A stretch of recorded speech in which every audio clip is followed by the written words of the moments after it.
everybody, it's time to LOL. Listen out loud, that is. It's time for Anime Jam Session with DJ Ranma S, Mako-chan, and Ari Rockefeller. Hey everybody, welcome to Anime Jam Session, episode number 618. We are that podcast talks about anime, games, conventions, the fandom, geek stuff, and everything in between. I'm DJ Ranma S. I'm Ari Rockefeller. And I am Mako-chan. And how is everybody doing tonight? Yeah. That bad, huh? It's the Mondayest Tuesday ever. I think I still haven't recovered from last week, I don't think. I think there's going to be a few of those, coming through here, so I guess the best thing we can do is just kind of sort of get used to it, I suppose. I don't know. Don't mind me. I'm slightly adjusting my webcam because I thought from the last setting of the exposure it was a little bit too bright. So I'm like, let me turn that exposure down and adjust the brightness. And well, Let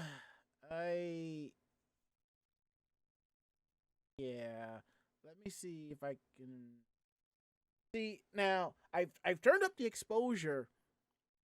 And it doesn't work as well as I want it to. Most likely from the angle that the camera's at because of the light that I have in front of me right now. Which I think if I just put it on full blast like I was supposed to, I think it would work a lot better. But I don't know. I think that works. I think I got something that works. And let me close that out here. And in our chat room, and the party's already started. Rodman421 says, looking into a con out in Ohio, I believe, lost over half the con goers. And I'm looking at our list here because I know it doesn't show all of the articles. And that's not on our list, but damn it should have been. We'll probably throw that in there towards the end of the show. So, anywho, now that we got all that out the way, we are live tonight, week of January 23rd, 2024, right here on Twitch TV. We're here live Tuesdays from 9 to 10:30 p.m. Eastern. You can always find us here at Twitch TV/Anime Jam Session. We're also proud to be part of the Voice of Geeks Network at vognetwork.com, and you will find them at vognetwork.com. And they're also on Twitch for streaming as well. You will find them at Twitch TV/VogNetwork. Things kick off on Sundays at 8 o'clock with the Bobby Blackwolf Show, and followed at 9 o'clock with Orange Lounge Radio. And if y'all saw, you might have saw a random appearance by somebody there helping to host the show. And we'll get into that later on in the week. So that'll work. So now that we got that out the way, I forgot to mention, we have a Discord. Come hang out with us in our Discord at vognetwork.com/Discord. Every channel that's part of the Voice of Geeks Network every show that's part of the Voice of Geeks Network has a channel. So come through, hang out, and say hi. So, cool. So now that we got that out the way, we're going to kick things around and kick it over to Ari. Ask him how was your week? How was your day? Ari, how was your week? How was your day? And how are you feeling, good sir? I'm feeling a little bit better, but I still ended up taking off today because I kind of backslid the day before, and I was still really out of whack. Also, brief sidebar: I bought an electric kettle so I could have some hot water on deck for when to make tea when I'm at my computer. Yeah. But look at this. I don't like. You can play Nintendo when I say you can play Nintendo shit that came in a box. In a way, that kind of makes sense, but I never would have thought an electric tea kettle would be a 3-prong device. I thought it'd be like 2 prongs. No, it has a heating element. Say Sorry, what? what? It has a heating element, so it has the 3 prongs. This is the heating element. And the brand that's on there is Ovente. They make good stuff. I can't complain about them. Mm-hmm. Yeah, I'll tell you to clean it before first use, but I'll get to that later. But nonetheless, I'm feeling a little bit better. Mm-hmm. I still took off from work today because, the day before I was, kind of coughing pretty bad at work. And, right. I ended up doubled up where I was stationed. So, ooh. And my one one other supervisor I was working with, she's little, very wary about germs and whatnot. So Mm-hmm. I'm like, okay, I gotta, just take a step back. I have, the new year just started. I got plenty of sick time, so so yeah, I spent the New co day, at home recovering. Yeah, new coworkers gonna have to get used to it and just learn how to No, no, no, deal. no, no. Like we both been working there a long I didn't time, and mean to say I didn't mean to say new coworker. I was just saying coworker in general just has to learn to deal and get used to it. mhm. Yeah, well, like when I opened this tea kettle, like this is the first thing I saw. Stop recommend cleaning it. Okay. Well, yeah, because what Uh, some people do, they'll buy the new appliance or this, and they'll start using it right away. Give it a good mhm. rinse before you Yeah, at the start. very least. Right. Mm-hmm. Ugh. But anyway, just trying to get better, and hopefully, hopefully I'll get better before I have to go in overnights after this week. So Mm-hmm. I got to do that again. That's fun. I, But I understand that the aspect of, well, we don't have enough coverage, so we need you to do overnights. no, it's just that that's where I ended up being scheduled for the week. Oh, okay. All right. Sounds good. Mako-chan, how was your week? How was your day? How are you feeling? I am feeling okay. I am basically just trying to stay warm. Um, it's nice that the weather started getting warm, but Yeah. the snow on Friday, I figured out that if I wasn't working from home and I had to go into work, I would not have made it home Have you because had any big, ice buildups anywhere around you?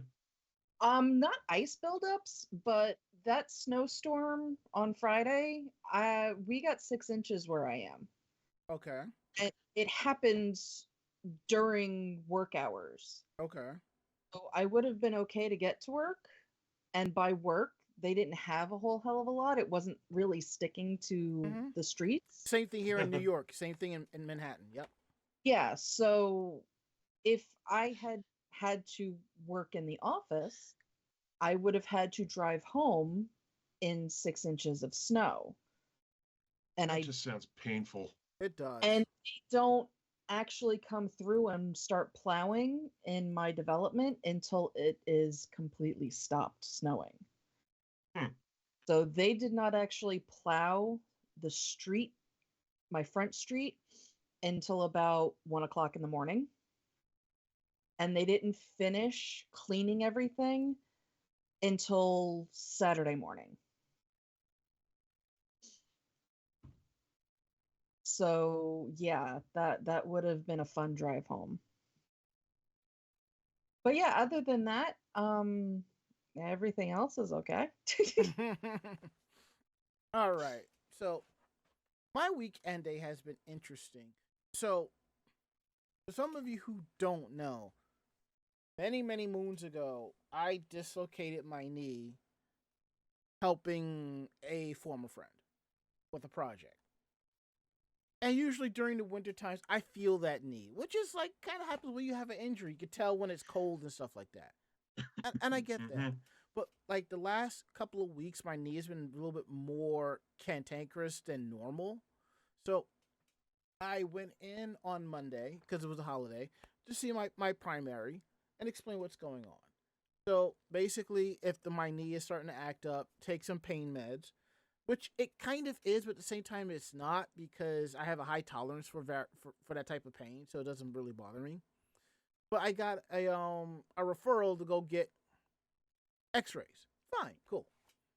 So Saturday, um, I go over there, but before I go there, I go back to my primary because when I went there the first time, I had to get a blood draw. So here's the thing for those who don't know: every 3 months, I get 2 or 3 vials of blood pulled to check my cortisol levels, sugar levels, all of that stuff. See if I still need to take how you say like certain medications. I think one of them was a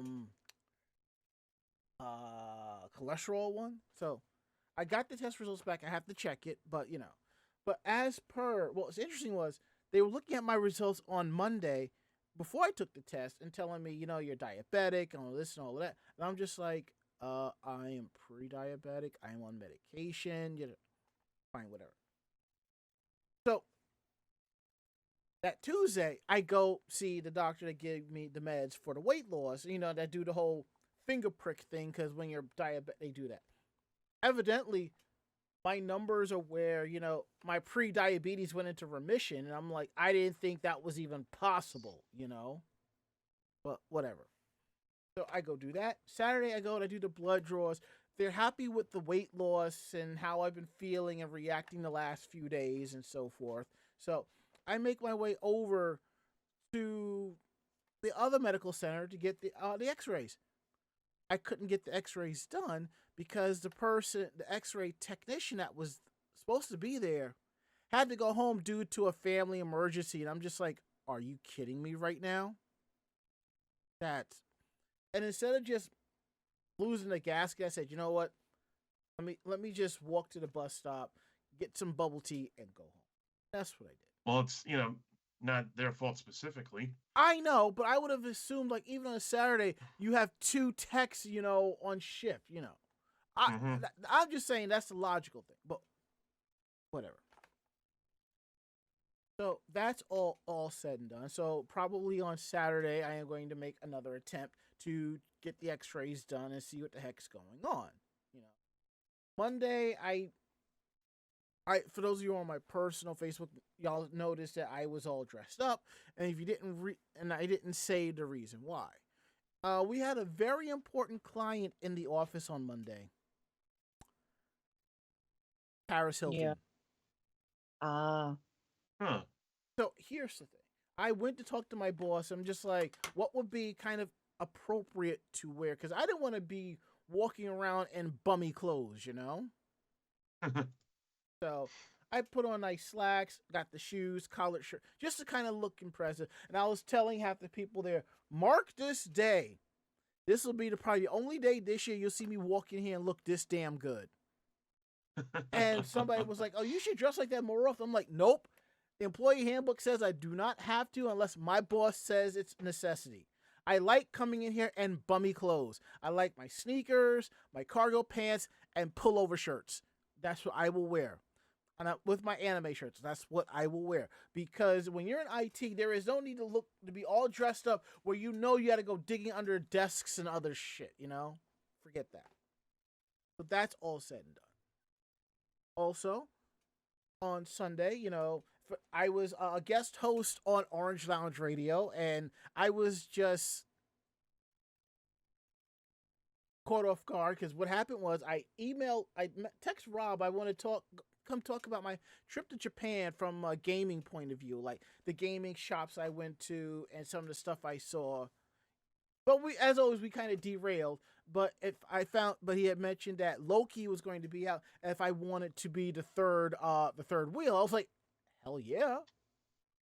And then unfortunately, Doc Sakura wasn't feeling too well, so she stuck on for a little bit. And then me and Rob just kind of carried the show, and it was pretty damn fun. So I will gladly do it again. So Rob, thank you so much for allowing me to be on the show, the host. If you need me to come through again, let me know. But you know what? If there is another time, I know there's a bunch of people that can step in. Mike Def would be great. Ari knows his thing or two about gaming. He could jump in there. Don't ask Mako to guest host because she will join forces with Jamie, and you'll never get the show back. Yeah, that would probably. I mean, it would be interesting. But yeah, I think the two of us would really derail things. Yes, yeah. SSJ 100 Matt would be a great host. I mean, we've been around. So there's all of that. And other than that, things have been all right. I actually went grocery shopping on Friday because here's the thing. I usually bring an extra meal home from work, and I usually let it carry over. And because they don't do catering on Friday, I try to remember to bring home an extra plate or two, you know. But that didn't happen, so I said, screw that. Went to ShopRite, picked up a couple of steaks. So I pan fried a couple of steaks, air fried some hearty vegetables, and you know, it was a decent weekend. So I was good with that. I know there was something else I wanted to bring up, but I think that's it. Oh yeah, I found a new Buffalo Wild Wings to go to now. That's good. You Yeah. can have your traditional Tuesday wings again. I've always had my traditional Tuesday wings, but I was going to different places.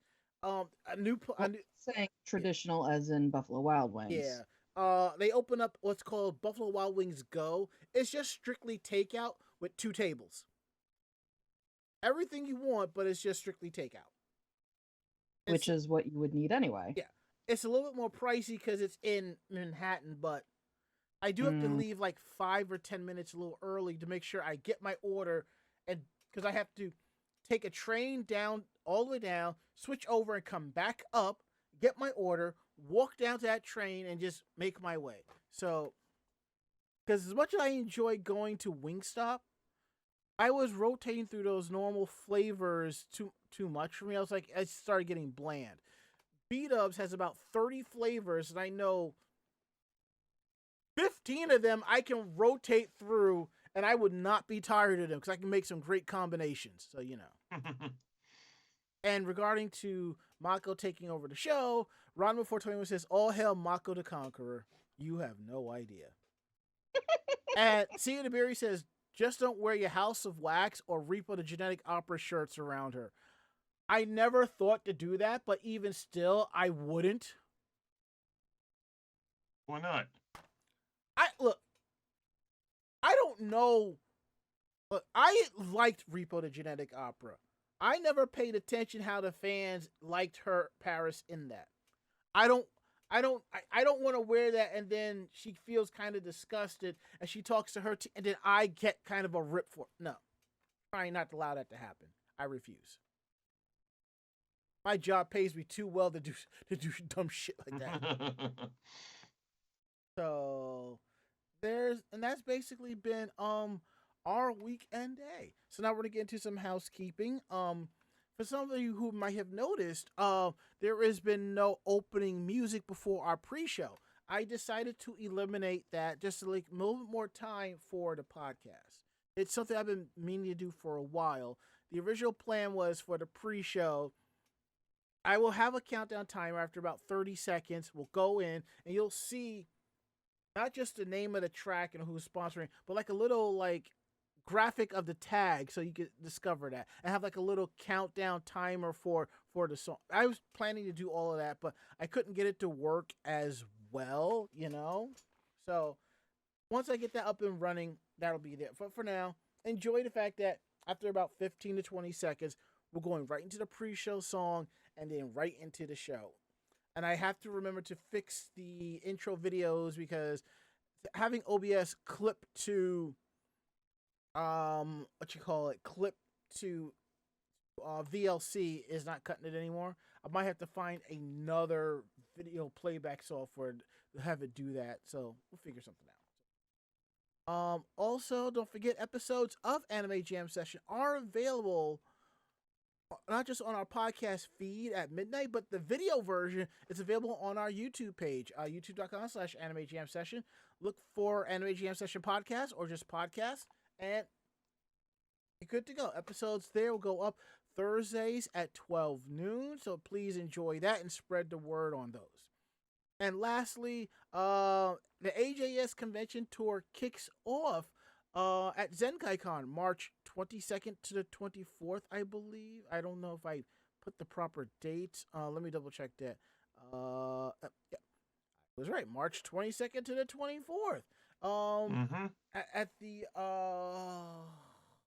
Lancaster County Convention Center in Lancaster, Pennsylvania. Come through, hang out, and have a good time. And I found out a friend of mine might be doing bunny stocking anarchy, so I might be doing a photo shoot with her. That would be kind of cool. And I also mentioned to her, like, if she needs photos of any of her other cosplays, I'll just take some fancy shots to send them off. Also, I got my replacement lens. It's a little stiff, but it's fine. I'm gonna register the lens and see if I can have them do like a little lube cleanup job, whatever. I'm hoping by the time Zenkai rolls around, I'll have my new mirrorless camera. Been looking at a couple of ones I want to look at with the proper adapter that will work with my existing lens, because that 18-200 is a godly lens for the work that I do. So enough about that. We're going to get into Geek Roundtable. This is the part of the show where we talk more about the geekier aspects of our lives, what's cool and what's up, like what we've been up to, or sharing some cool geeky things. So what you got for us today for Geek Roundtable, Ari? Well, it's something I wanted to show off before the holiday, but I didn't get a chance to. Yeah. You know how you guys have Senshi-themed stockings? Mm-hmm. Well, now we got the whole set. Hey! Nice. I was so happy to see this come in the mail. Same people do it. Starlit, right? Yep, Starlit Creations. Yep. Starlit Creations. Yeah, I've been too ill to remember much of anything. But, I was so glad to see it. And, of course, now I don't want to use it because it looks so pretty. I actually have to take my stocking down because I've kept it up all year for the last few years. So I need to run it through the wash. And I have another official Venus stocking that I need to put in the wash as well. So it's not something I really want to do, but I'll figure out a way to properly clean it. So, Yeah. Because I think the last time I put like my plushies like in the wash, because you're supposed to put them on a gentle cycle and put them in like a pillowcase. So most of them came out pretty good, fine. A couple of others not so much. So I might just. I know I'll get some weird looks rolling up to a dry cleaner and saying, "Hey, could you clean this for me?" I'm like, how the hell do they react to that, I mean, we're at the point where some people bring their cosplays to the dry cleeners. What's a plushie? Oh, I have plenty of times. I've done that plenty of times. That reminds me, I have like a long tail coat and my Sailor Venus soccer jersey. Those gotta go to the dry cleaners with my 2 shirts. I might just do that this weekend before I run off and do stuff. So, All right, so Mako is going to explain why she's out here with the Token brothers. By Toke, I mean. What? Yeah, I know. Naga Naga Nooch. Yeah. So there was a whole collection of Clerks 3 pop figures that came out. I wasn't bad enough to get the entire set, even though I really wanted it. I just got, my main Jay and Silent Bob. So these are the Jay and Silent Bob pop figures based off of Clerks 3. And yeah. Motherfuck, noise. Right now I got that song stuck in my head. There's gonna be another Jay and Silent Bob movie. Word? Is it following the Clerks lore, or is it going more towards the Jay and Silent Bob lore? It is going to be another Jay and Silent Bob based movie. Which they all take place in the same universe, so yeah. I mean, it brought in stuff from the other movies and everything, but I'm pretty sure it's just a Jay and Silent Bob themed.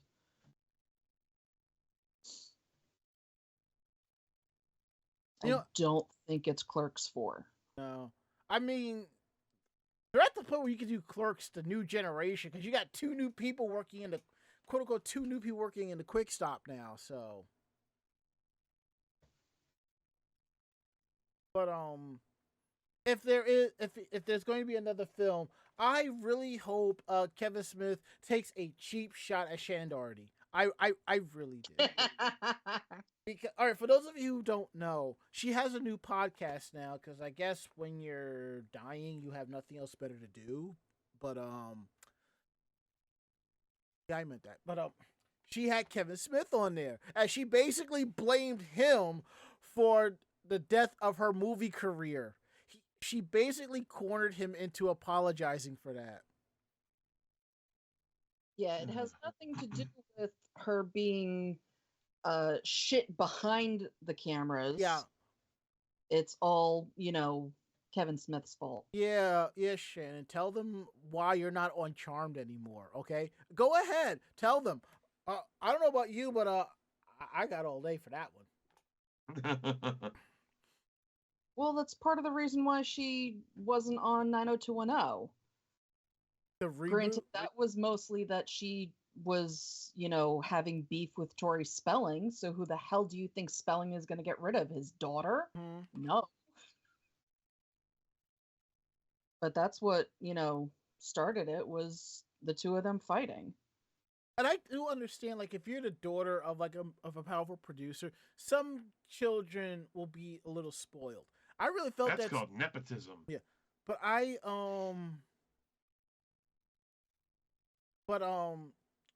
would say for some people, when they realize the position that their parents are in and they have this opportunity, they won't squander it and work extra hard.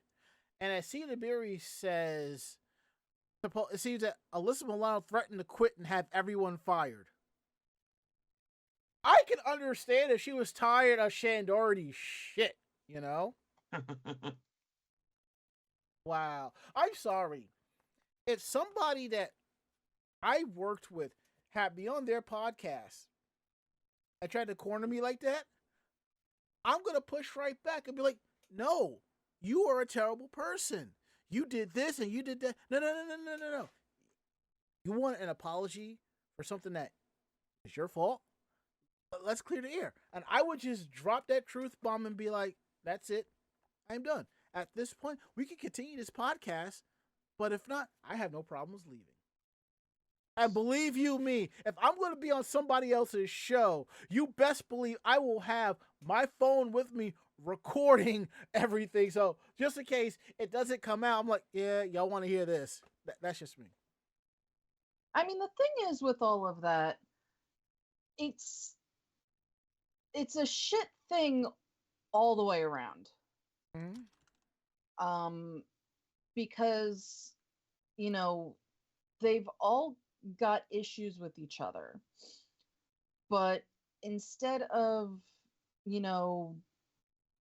just getting rid of everybody and bringing a new person. Barry! Thank you for the raid. Thank you, fam, for the raid. Say the word, and we will add you to the show if you want. If not, you can kind of chill in the audience. Just let us know. Interactivity with the fans, folks. Gotta love it when you're live. Yeah, so I mean, there's just issues all around because, everybody on there was basically a shit person. Mm-hmm. They did shit things. They threatened when they shouldn't have. Hello? I'm right here. Oh, okay. Because no, I saw the thing switch out on the stream. Oh, yeah. We both went blank for a second. You know what it is? All right, you know what happened? I went to go message Barry on Skype, but then I realized I always message them on Messenger. So that's probably what it was. I guess when you're not when you're not focused in Skype with the cameras and you're going to message somebody else, it shouldn't even do that. But it is what it is. But please continue. No, I was just saying that, it's shit all around. Yep. And there's gotta be a point where, pulling the my name is bigger than your name dick measuring contest just needs to stop. Yeah, I agree. But at the same time, they went on with Charmed. Yeah. And they really didn't need to. I would say maybe because of the ratings, okay? I don't know. Not that the seasons after she was let go were bad, but some of the storylines were just they kept things going way too damn long. It makes me wonder if how the reboot is doing. Last I recall is like 4 seasons. Yeah, I thought the reboot was canceled. I don't know. I don't. The thing is, Everything on that channel was basically canceled. what's funny is I pay for FiOS TV and I barely watch it. My FiOS DVR busted about 2 weeks ago, and I've yet to call Verizon and be like, yeah, I need a new one. And while we're at it, can you downgrade my package? I'll keep the HBO Max, but just downgrade my package. Save like $30. Yeah, so the Charmed reboot was canceled after 4 seasons. But again, a lot of things on the channel got the axe. So yeah. So yeah, I think most of those shows, most of the DC, I think all of the DC shows are now gone off of there. basically, yeah. The change, yeah, because I forget the company that kind of bought the controlling share, and some people were upset with that because it was gonna be a little bit too lean towards the right and some other stuff I was reading. I was just like, oh, good lord. No, they were going to switch a lot of the shows to news or reality. Yeah, that too. Just because that sold. I know Walker is still on there. So that survived, but Walker Independence did not. None of the DC shows survived. And I know they were going to be bringing in a Canadian show, and that one ended up not being aired before it even aired, kind of thing. Sort of like what happened to Swamp Thing. New show, we're canceling. We haven't even showed an episode, we're canceling it. Oh, let's just show it anyway. Great ratings, we still canceled it. Yep. All right. So I actually sat down and watched the 100 Girlfriends That Really, Really, Really, Really Love You. It's a decent harem anime. It pulls all the tropes. I think it kind of parodies itself. And what's different about this one, the main hero the main antagonist, whatever, actually embraces protagonist actually embraces everything as opposed to running away from it. So that was great. I enjoyed that. I've watched the last couple of episodes of Free Ren. That's still my anime of 2023. That is so good. I am waiting for the dubs of The Dangers in My Heart season 2 to drop. And I started watching Uma Musume Pretty Derby. It's actually really good. So it's pretty good. In this world, there are horse girls, and they train to be runners, sort of like horse racing and so forth. It's kind of interesting. And they all have like horse racing names, so it's kind of cool. Ronmus 421 says they canceled the Powerpuff Girls show before it even got started. They never should have even done that because their plot and background and all of that for that series was so far removed from what it should have been. They should have just called it something else and probably would have gotten it on the air. See, that's what you call a mercy killing right there. If they were really... there's you can do stuff to, modernize and, make it for a better audience. Or I should say an older audience, but at the same time, like the horrible Gem movie, when you are so far removed from the source material, just call it something else and be done. The live action Josie and the Pussycats movie was a better Gem movie than the actual Gem movie there, I couldn't watch the Gem movie. I think if you watched the Gem movie, you would have broken your TV. You would have thrown something at your TV. I sat and I read an entire, I guess, screenplay for the Gem movie and wanted to pull out my eyes. That's how bad it was. Wow. You really are a masochist. Says Aeon Flux was a great movie. It just wasn't Aeon Flux. That I agree with. That sounds like That how, I agree with. It was a really good movie, but it really did not have anything to do with the source material. But it was a good movie. some will say that about Ghost in the Shell, and to that I have to say, go read the manga. If not, shut up and leave me alone. But that's just it. The Ghost in the Shell movie was a good movie. Yeah. Sort of. Could they It have just could they have, it would have been better without her as the main, character. all right, I will say this.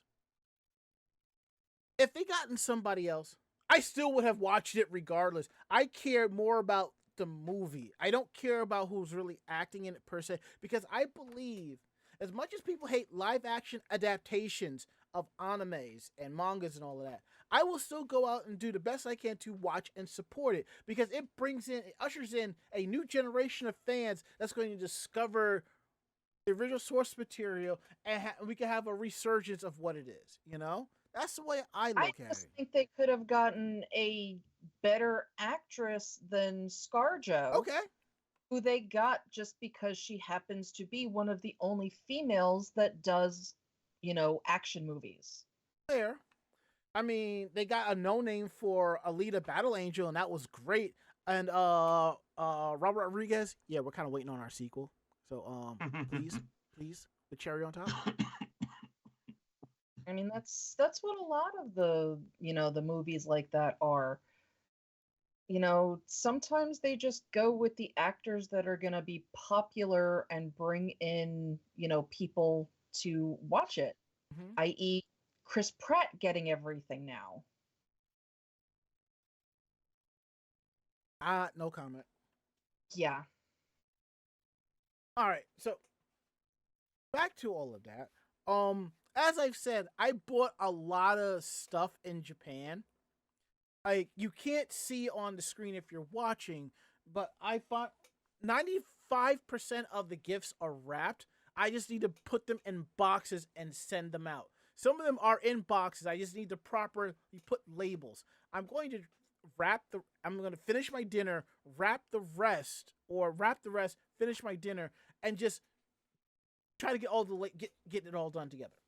So, one of the things that I picked up when I was in Japan is this figurine of Maki Zenin from Jujutsu Kaisen. Now, as you can see, I got this from Madarake, and you can't tell if you look right there. There's a tag on it that says unopened. And the price tag on this figurine, 1,000 yen. Not bad. I paid $8 for a figurine that will run you about $30 online or at a convention. And let's say this was new. I probably would have paid 1,500 yen, which translates to about $13. So again, all the stuff that I bought, I'm kind of giddy about.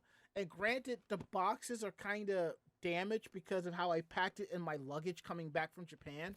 But again, given the price that I paid for these figures, I ain't complaining. So put that right down there. And I just got to find another location to put them. So I have so many stuff I've bought. And another delivery came yesterday, and I have not cracked that open. I'm just like, oh, good Lord.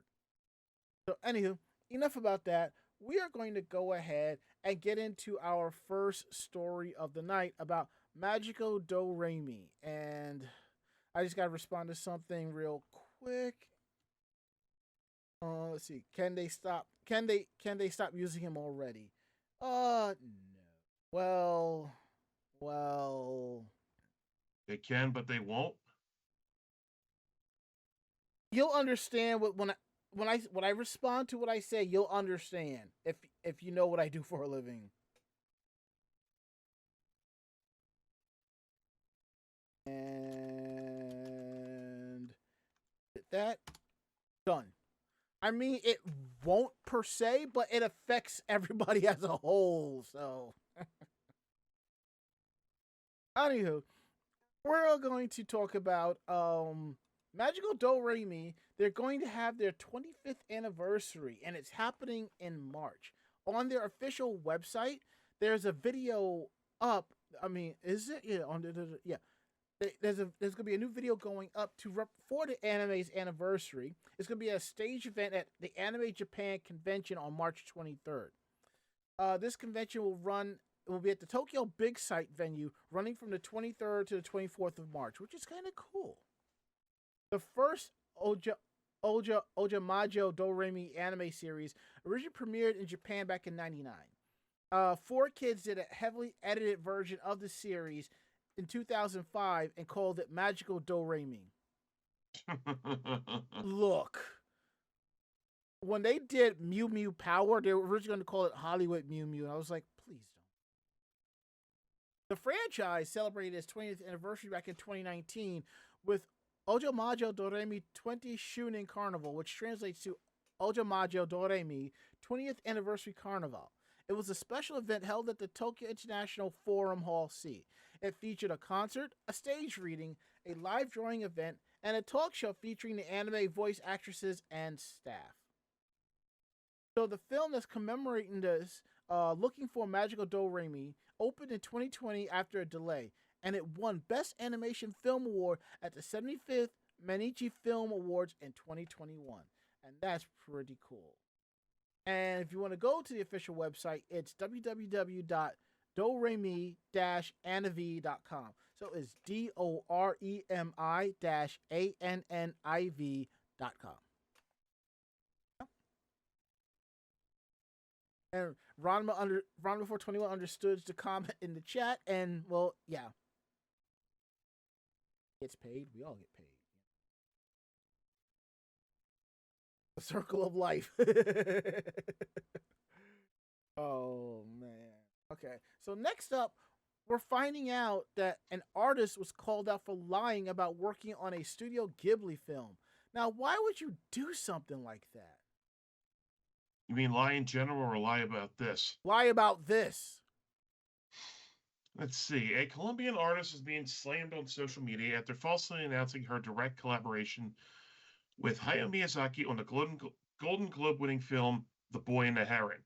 Mm-hmm. First reported on Cartoon Brute, Geraldine Fernandez, a graphic designer at Colombian glass production company Tecnoglass, was able to convince multiple major Spanish media platforms that she worked hand-in-hand with the director, Hayao Miyazaki himself. The Boy and the Heron received the 2023 Golden Globe for Best Animated Feature. Fernandez's stories went viral, but was this proven that there was no record of her ever working on the project in any capacity. Fernandez's story appeared on multiple media platforms, including El Heraldo and El Tiempo, which detail her supposedly heavy involvement with The Boy and the Heron's production. In these interviews, Fernandez claimed to have single-handedly drawn over 25,000 frames and essentially the first 15 minutes of the film. Her quotes, not mine. Mm-hmm. She said that she'd met and worked directly with Miyazaki, who reportedly sent her a personal letter of thanks for her work on the project. But shortly after her interview was published in El Heraldo on January 14th, readers began poking holes in her story. There's no record of within any of the film's credits of Fernandez's name, with Cartoon Brew confusing this with American Studio Ghibli distributor G-Kids. On January 15th, the artist appeared for an interview with Twitch streamer and journalist Pablo Gonzalez. It was Kaith_Sith on Twitch, where Fernandez fervently reasserted her claims.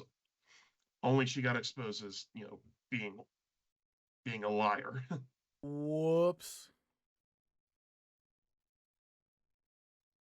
So yeah, and then on the 16th, she did another interview with radio show Blue Radio, where she said that she regretted everything after having exaggerated many things. Mm-hmm. Oh, and her social media accounts, personal website, and portfolio have disappeared. And because go on. So, because of course they have. And as Cedaviri says in our chat at Twitch TV/Anime Jam Session, I stopped caring about El Geraldo after the El Capone vault story. Wrong Geraldo. But you get where he's going with it. Oh, I do. I just like, oh boy. All right, next up, we find out that legal threats were taken against manga app Tachiyomi. I won't get into what happened to it because I read about this after this, and I was like, oh. But then again, given the name of the app, I'm kind of, sort of, how you say, not surprised.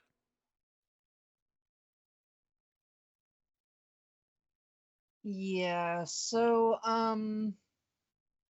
one of the largest publishers of Korean manhwa, Kauko Entertainment, the owner of the Tapas reading platform, has forced the popular manga and manhwa reading app Tachiyomi to cease all development following a slew of legal threats.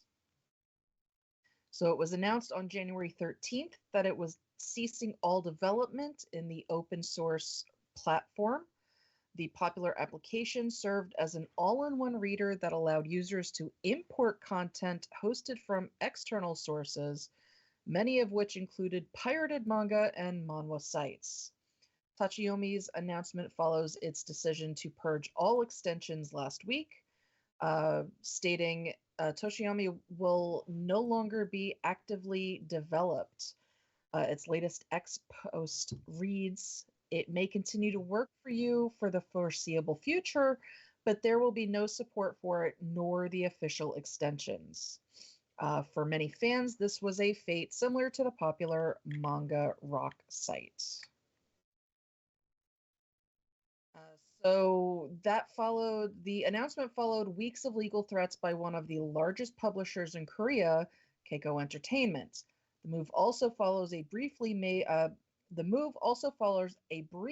made by Keiko to Korean newspapers in December that it had identified the operators on the world's biggest manga and webtoon piracy site.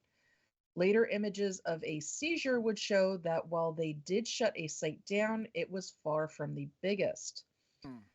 Via Torrent Freak, Keiko first contacted Tachiyomi on January 2nd, 2024, and after rounds of discussion, Tachiyomi agreed to comply with numerous requests to remove pirated extensions. Keiko appeared to later switch tack, labeling unauthorized manhwa apps like Tachiyomi a virus risk on social media. This by many as a lie to slander the app. Nevertheless, with Tachiyomi's code available to all, which allows anyone to fork the code and continue to include these illegal sources, Keiko successfully weakened this threat by forcing Tachiyomi to cease all development. Efforts are already underway for Tachiyomi's successors. Keiko's continued legal pressure has since inadvertently caused a spike in the code's popularity for programmers and users hoping to preserve the old code. With Tachiyomi long being praised as one of the best manga reading platforms, it seems like Keiko's fight is just beginning. Yeah. Look, listen.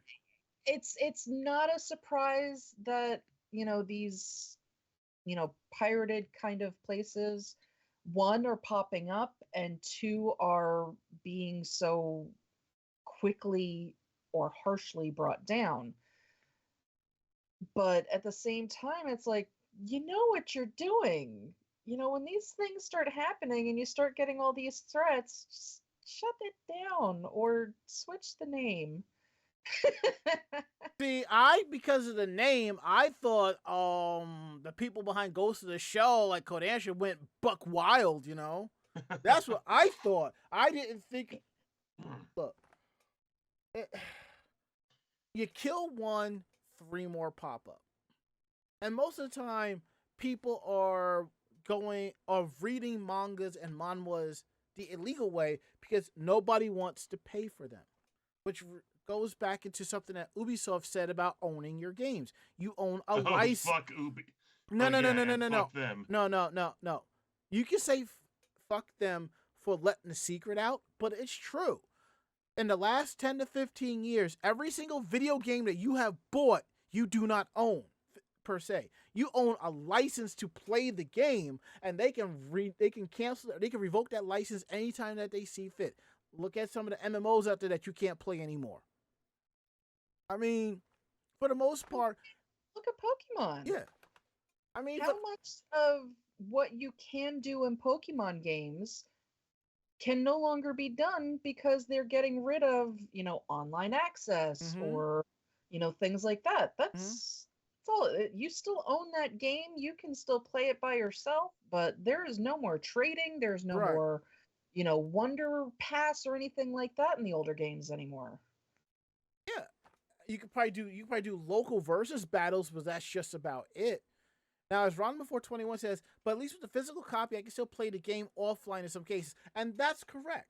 But there are some games, even though they're quote unquote offline, it still needs to dial out to the server to validate. And if it can't validate, you can't play the game. Thankfully, there are some games where you need a server play. Some companies like, you know what? We give our blessings for you to go to privates or do this and do all this other stuff, Yeah, basically, when a game advertises being always online or Yeah. anything like that, the lives, like the, them being live services, it's been a boil on the ass of the video game industry for the past like decade or so. Yep, that and microtransactions. Ron 421 says digital only means they can take the game out of the online account. This is true because if you already own it digitally and it gets pulled and you happen to delete it, you can always re-download it. I mean, the game is still there, but it's just not listed for view. It's just hidden. All it is. If buying a game is not owning it, then pirating a game is not stealing it. Actually, it still is stealing. That's what I understand that logic, but pirating a game is still theft. I mean, remember, there are games that people have pirated, and there's like hidden shit that's been put into games that for various issues and stuff like, oh, the game will automatically kick you out or this or that, it happens. Yeah, what was it, the first Batman Arkham Asylum? Downloaded it froze your game at a certain point, and when you called to find out why it wasn't going, that's when they told you, well, it's doing that because you didn't actually get a legit copy. Or Batman would arc his body a certain way where you couldn't use that type of shit. Yeah, you couldn't use the grappling hook or something. Yeah, that's what I think it was his cloak. Like his cloak, wouldn't turn into its own parachute. Like turn. Yeah, that you that couldn't too, glide with that it, and too. you needed to glide over either a certain or. area. The bulk of the piracy is coming from people who are entitled and want to do it. I know people who pirate because they can't afford it, and they're just going to do what they can until, which I understand. I don't agree, but I understand. But then again, you have those who are doing it because they can, and that's where the issue is. We can continue on this all night and foam at the mouth about it, but we're not going to. We're going to go to our next story about a boys' love anime that got canceled, and it's tearing Mako-chan up inside. I wouldn't say that. Yeah, so there was an anime film adaptation of a boys' love manga called 10 Count, which has now been fully canceled. The film's official website and Twitter will also be closing down as well. So the announcement on their website and on Twitter says, due to production reasons, we have had to cancel production of the theatrical anime film 10 Count, which was scheduled to release in 2023. We sincerely apologize to the fans who have been looking forward to the release for a long time, as well as to those involved in the production of the film. The anime's film official website and Twitter will close on March 31st. Now, we had talked about this project a while ago. This was actually supposed to be a TV series, which was going to, it was announced in March of 2019 for premiere in 2020. And then that was later announced that the broadcast would be postponed. And then October of 2022, it was announced again that the project was going to become a film that would release at the end of 2023. So obviously not working out very well. However, if you would like to read the source material, it is actually being published by Viz Media. All of 10 count is under its Sublime label. And the first volume is described as corporate secretary Shiratani suffers from obsessive compulsive disorder. One day he meets Kurose, a therapist who offers to take him through a 10-step program to cure him of his compulsion. As the two go through each of the 10 steps, Shiratani's attraction to his counselor grows. So, yeah, there were a lot of people looking forward to this. And again, it was announced first as a TV series and then changed to a movie, and now it is nothing. It is what it is, and it's all that can be said.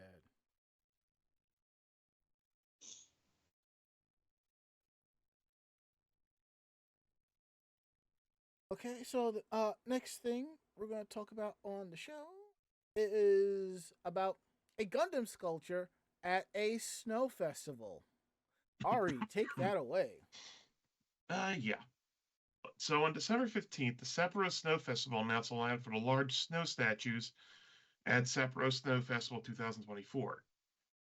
Since then, there have been a slow trickle of announcements for smaller statues. On January 15th, the official Twitter account for the Gundam Seed anime announced the series will be participating in this year's winter festivities. And we have the actual tweet from the pardon me, from the page itself. I'll post the link in the chat. Where is it? Gundam Seeds, the Gundam series first exhibit at 2024 Snow Festival held from February 4th to the 11th. So Mobile Suit Gundam Seed Freedom to be released on January 26th, and it's now a snow sculpture. So yeah, it's a bust of the Rising Freedom Gundam at the Winter Festival. While it's not stated if this is in conjunction with the release of the new film, Mobile Suit Gundam Seed Freedom, considering the release, it's entirely plausible. And I'm fairly certain the tweet, when translated in English, says just as much. So there'll also be a special rap booth at the festival as well. So yeah, of course, there's a correlation there. The Rising Freedom Gundam will be on display at the HBC German Pavilion at the Sapporo Snow Festival between February 4th and 11th.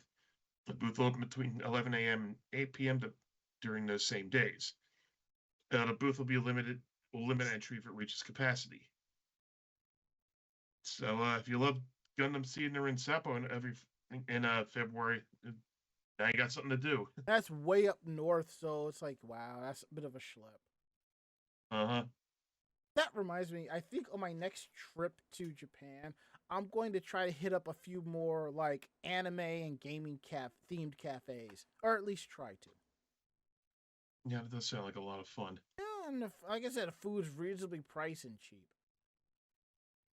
Of course, my poor 90s anime-addled brain, I heard Gundam and snow sculpture, and what was the first thing I thought of?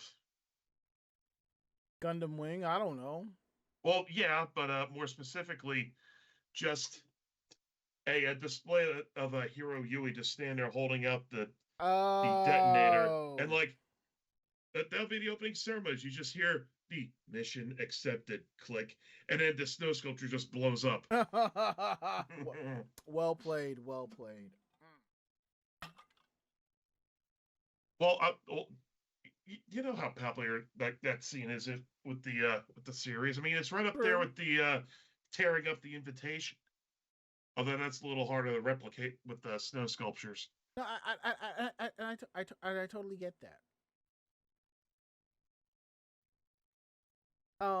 And for basically our last quote unquote story of the night, we're gonna talk about Yoshiki, who is auctioning his crystal piano off for charity, and I think it's a really wonderful gesture there. Now, as you all know, an earthquake hit the Noto Peninsula on the western coast of Japan on New Year's Day, and it was about 7.6 on the Richter scale. This devastated many homes and left over 230 people dead, according to the NHK. There have been many relief efforts to be quick to follow up on things, and thousands of people have donated to help the survivors. And Yoshiki is one of those people who's helping to donate. He announced on January 9th that he would be auctioning off his Crystal Kawai CR40N piano to charity to help the relief efforts of the earthquake. This came during the ceremony unveiling his hand and footprints at the TLC Chinese Theater in Hollywood. That's pretty awesome. He said during his speech at the ceremony, this year on January 1st came more sad news. A huge earthquake struck Japan. It hit me so hard. I'd like to share this moment with those who are mourning loved ones lost. If I may, I'd like to take the opportunity of this special event to give something back as I've done before. And there was a video posted on his YouTube account regarding this whole thing. So the auction for this piano started on January 12th at 12:01 a.m. Japan time, and it went for 5 days. 12:13. Yeah, 5 days, and it went till 11:59 Japan time on the 16th. And he said 100% of the proceeds would go to the disaster victims.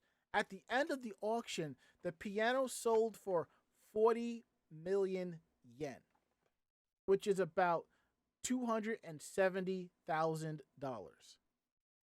Yeah, thereabout. And Yoshiki donated an additional 10 million yen on top of that too. I was like, wow, dude.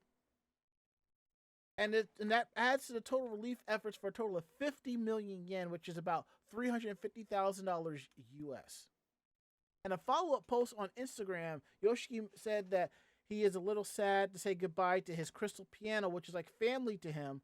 But I think some people will be saved by this, and I totally get it. And he also has a non-profit organization called the Yoshiki Foundation America that's also accepting donations for earthquake relief as well. Donations to his organization will be granted to the Japanese Red Cross Society. So that's pretty cool. And if you want to donate, you can go directly to yoshikifoundationamerica.org/donate.html, or just go straight to yoshikifoundationamerica.org. Now, before we get into Meanwhile in Japan, I guess we have to address the half-naked elephant in the room. Really? Yeah. I will make this brief because we have talked about this on the show in the past. Pictures from OhioCon has surfaced over the weekend, and it didn't look crowded. We all remember that one year DragonCon happened during the pandemic, and it was very quiet, not a lot of people there. There were less people at OhioCon. Basically, the staffers went on strike, and people decided not to attend. So it was a hot mess, as said by Barry Mellon. And that's all we're going to say about that. We may discuss in further detail on the show next week, just see how things go. But basically understand, this is one of the few times where a boycott actually works. And I was quite surprised by that.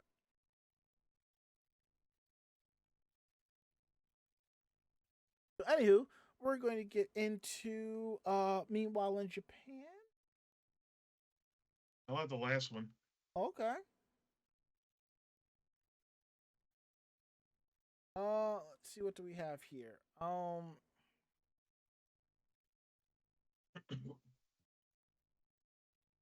I'll take the third story.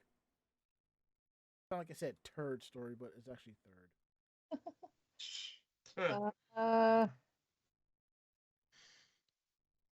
I don't know, which of those two remaining do you think I should do? I always just say flip a coin. I don't have a coin. Flip your bed. If I do that, then I'm leaving. Rage quit. Do the first one. Do the first one. All right, I'll do the first one. All right. So we got done talking about this guy. So yeah, Sanrio and X Japan announce the newest stage of a decade-plus partnership. So back in November, fans were startled to learn that Hello Kitty had lost her voice, and not in a laryngitis kind of way. After 33 years of voicing the character, legendary anime voice actress Megumi Hayashibara revealed that Sanrio had come to the decision to remove her from the role.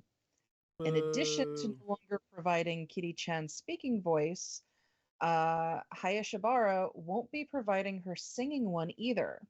And all of her videos singing as the character, including the adorable Hello Kitty cover of the Sailor Moon theme song, were swiftly removed from YouTube. Wait. Hello Kitty doing a cover of of Moonlight Densetsu? Yes. Trust me, it's on YouTube somewhere. Believe you me. Yeah, somebody else has it on there, but yep. Officially the official stuff is off. However, Hello Kitty is getting a new source of musical star power as she's entering a musical partnership with esteemed J-rock icon Yoshiki. The former X Japan frontman actually has a pretty long working relationship with the Sanrio star, stretching back to 2009 when they first combined their personas to collectively create the Yoshikitty character. Since then, Yoshikitty has appeared on Yoshiki's YouTube channel and in the musical artist dinner shows. In 2024, though, they'll be kicking things up a notch as Yoshiki will be composing and performing an official Hello Kitty 50th anniversary theme song to celebrate Kitty-chan's 5 decades of being the world's biggest ambassador of kawaii culture. Kitty, congratulations on your 50th anniversary. It is a great honor for me to receive an offer to create an official global theme song for such a wonderful event, said Yoshiki in an English language statement implying that the song will be used as part of Kitty-chan's 50th birthday celebration, not just in Japan, but overseas as well. Hello Kitty is always cute and makes everyone smile, but that is not all. You also have inner strength. And as you make friends with others, I feel as if I understand the many reasons why people around the world love you. This is a great honor, added Yoshiki through his Twitter account, saying that he'll be beginning the composition process soon and asking what kind of song is everyone hoping for. Yeah. So on top of all of that, there has been no update on a replacement voice actress. But there were comments regarding Hayashibara's leaving, suggesting that it is possible that Hello Kitty's voice will be AI generated. Oh no. Yeah, I'm hoping not, hoping it's just a rumor. But the Hello Kitty theme song is scheduled to be released sometime this spring. Okay. That's all I gotta say. And also on a hopefully we can get a Nightshade version for AI voice work. Well, I can only here's hope. here's hoping. Maybe they'll call it something like go with the same theme with the theme of the AI poisoning. We can call it something like hemlock. The reference is a bit out there, but people would get where would understand it. I could see that. Just bear with me in mind. One of my apps is deciding to be a turd and not want to do anything. When you're what? One of the apps, Oh, okay. yeah, the Universal Soundboard app that I use, it doesn't want to play, and I'm just trying to figure out why are you not wanting to play. And the thing is, I don't really have that much time to go out and set up another soundboard per se. I'm just like, this is this is not what I was trying to do or expect. So I don't know what the heck's going on. But if I have to find a new app, so it according to this, there has been an update. Interesting. Um, will you let me will you let me download it? Would you? That'd be nice. Huh. All these connections. It's just says it's up to date. Maybe this up to date version just that the update must have broken it or something like that. But yet this update came out like 2-3 weeks ago, and I just used it last week. So it's like I don't get what the heck's going on. Oh.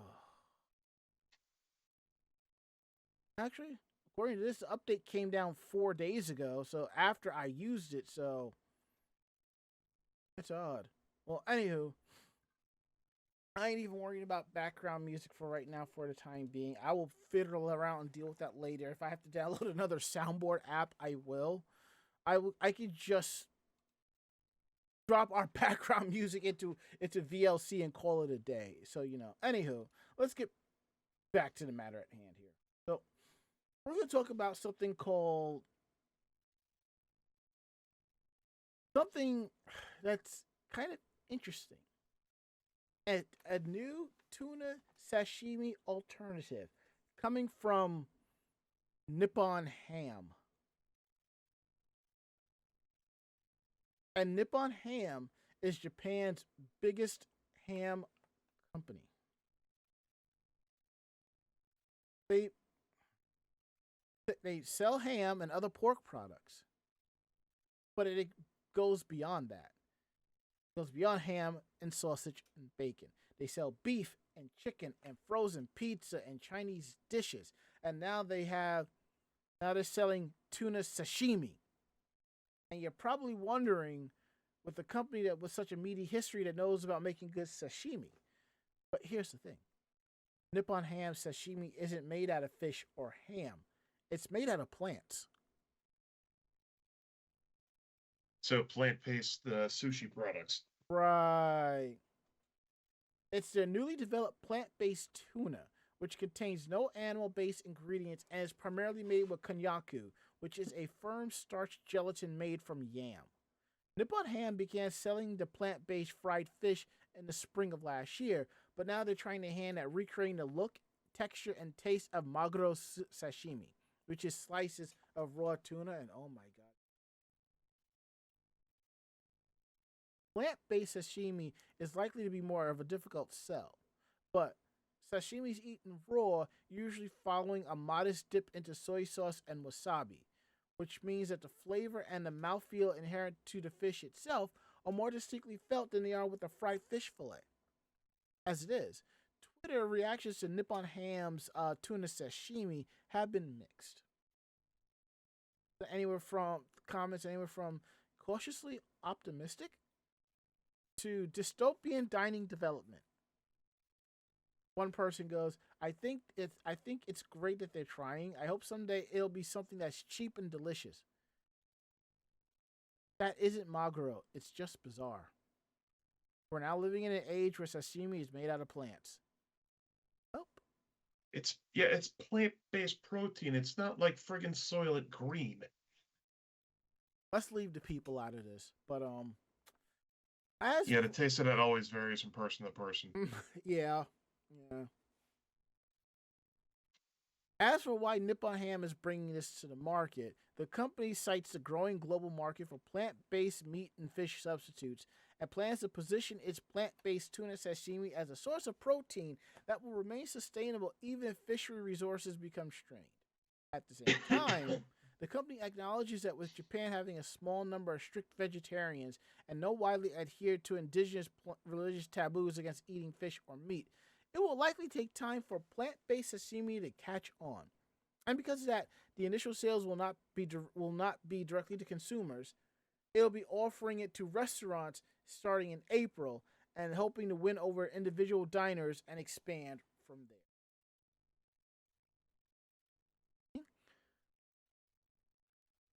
Very interesting.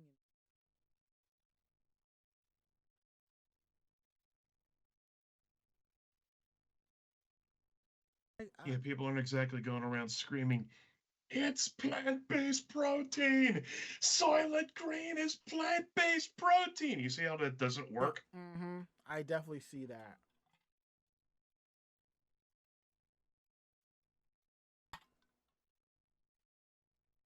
All right, Ari, the last one is yours. All right, give me a second. All right, Oh, careful, oh careful. God, I'm working up hairballs like you wouldn't believe. Don't worry, we're almost down to the end. Yeah, Pizza Hut releases a ramen pizza in Japan, and it took half a year to perfect. So yeah, pizza and ramen are two foods that come to mind for comfort food in Japan. So the opportunity to enjoy both at the same time is the stuff of dreams. Because now Pizza Hut now has a Kotere Fu ramen pizza, which means thick style, the Mm-hmm. thick and rich Kotere broth served up in Tenka Ipin, a ramen restaurant with 50 years of history that's been ranked #1 in popularity polls. The chain's signature thick broth, which is a large part of its appeal with fans, sets a piece apart from all the others on the market with a generous amount of it used in the topping. Tenka Ipin's creamy broth, made from chicken stock and over a dozen different vegetables, normally soaked through a doughy base. So Pizza Hut worked with the ramen chain to make it more viscous, giving it a sauce-like texture, almost like the picture here makes it look like a pack of duck sauce. Mm. Die-hard Tenka Ipin fans will no doubt appreciate the option to add more of the irresistible broth flavor to the pizza, and they'd be happy to know that familiar ramen ingredients like green onion and chowshu are included in the toppings to further replicate the sensation of eating noodles. Let's see, of course, a highlight of the new pizza is the noodles, and though it was a challenge to preserve the texture while adding them to the topping, by choosing crispy dough, they were able to successfully combine the ingredients. Pizza Hut informs us that the mouth-watering image is for illustrative purposes only because A, the noodles don't stretch, and B, promotional pictures for food is always done in bullshit like this. Mm-hmm. Yeah, I'm not gonna lie. As soon as I heard, Pizza Hut takes year to perfect pizza, I immediately thought like, and here's our asses down here in the pizza belt, or like amateurs. Well, I will say this.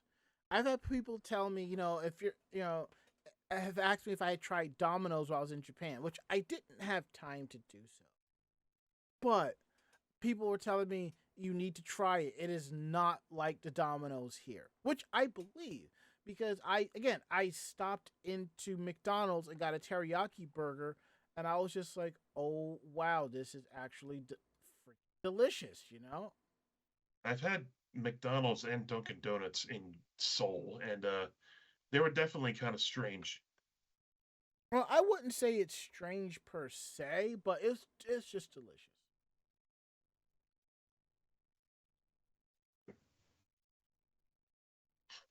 Ugh.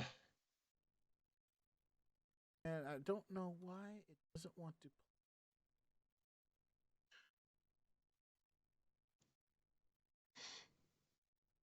I Oh, let me. still acting up on you. Yeah, it really is. So you know what? I'm going to kill that.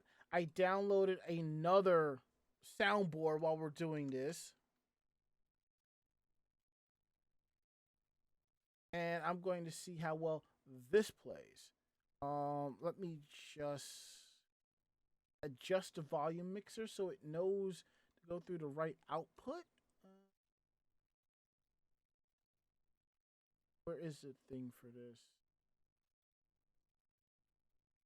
Are we gonna go through add a sample? Add a sample. Okay. Let me see if I can pull it from here. I think I have a folder called soundboard, so I know how to pull the stuff that I need.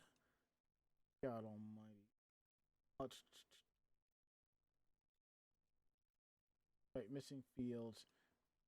Test.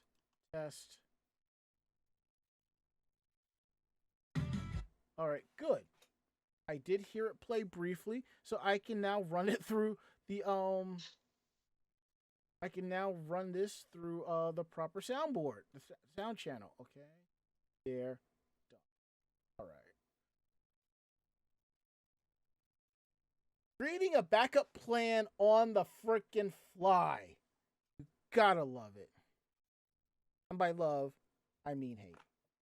So, I don't know about y'all, but I'm ready to wrap it up. Yeah, me too. Yep. Right. So if you like tonight's show, tell a friend, the internal friend, and so forth. We're independent bloggers, independent podcasters. So what we like and don't like, we're going to tell you. That's how we roll. So if you have any questions about the show, drop us a line at podcast@animejamsession.com. Again, that is podcast@animejamsession.com. We're here to believe you. Don't forget to check out our website at animejamsession.com, where you will find the latest anime. You'll find our anime reviews, latest podcasts, cosplayer tips and tricks, cosplayer interviews, links to our YouTube and Facebook pages for convention videos and coverage, editorials, so much more at animejamsession.com. And while you're at it, swing over to djronmas.net. My trip to Japan review is up. I will link it later. Swing by, check it out, and I have plenty more to add to that. And please don't forget to support the podcast. Follow our show on Apple Podcasts, TuneIn Radio, Spotify, iHeartRadio, Anchor FM, or any other apps that you use for grabbing podcasts. Check out the show. Listen. Leave a review if you can. We really appreciate every little bit that you all do. And while you can, follow us on social media. Anime Jam Session on YouTube, Twitter, and Facebook. Follow us on those so you know when we're going live, when we have new content to share, convention coverage, a whole lot more. And all of you that follow us on those, thank you so much. We couldn't do the show without you. And if you're participating with us still, there are links to our Stream Elements, Streamlabs, and our Ko-Fi links if you're going to throw some cash at us. We really appreciate that. You can also cheer us on with bits, and you can also sub to the channel as well. So now we're going to go around the room. Last words, Ari. Hopefully by next week I'll be feeling I'll be feeling a lot better. You know, having a mute so I don't cough into the stream constantly is really not fun. I completely understand, friendo. Last words, Mako-chan. I am so freaking tired. Yeah, that's it. Okay. My last words, yeah, I have like a bunch, I got more stuff to wrap and mail out, and then I'm done. So, that is it. End of list. We'll be back next week with a brand new episode. Hopefully Barry will be up to it and they will join us. Hopefully they will be here with us. Will you be here? We're hoping that you do. That's it. I'm out of here. I'm Ranma. I'm Ari. And I am Mako-chan. Great fight, great night. See you next week. Good night, everybody. Good night. Say goodnight, Mako-chan. Good night, Mako-chan. Perfect. Awesome. We're out of here. See you all next week.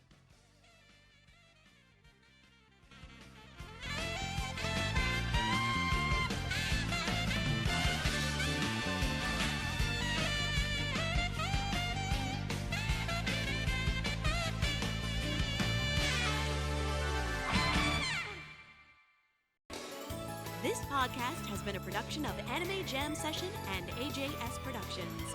No fanboys and fangirls were hurt, maimed, shot, electrocuted, or pistol whipped in this episode. For now.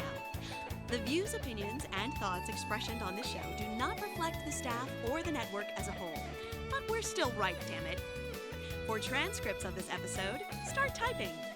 Check us out at animejamsession.com and vognetwork.com for more information about us and other programming. Jamatane!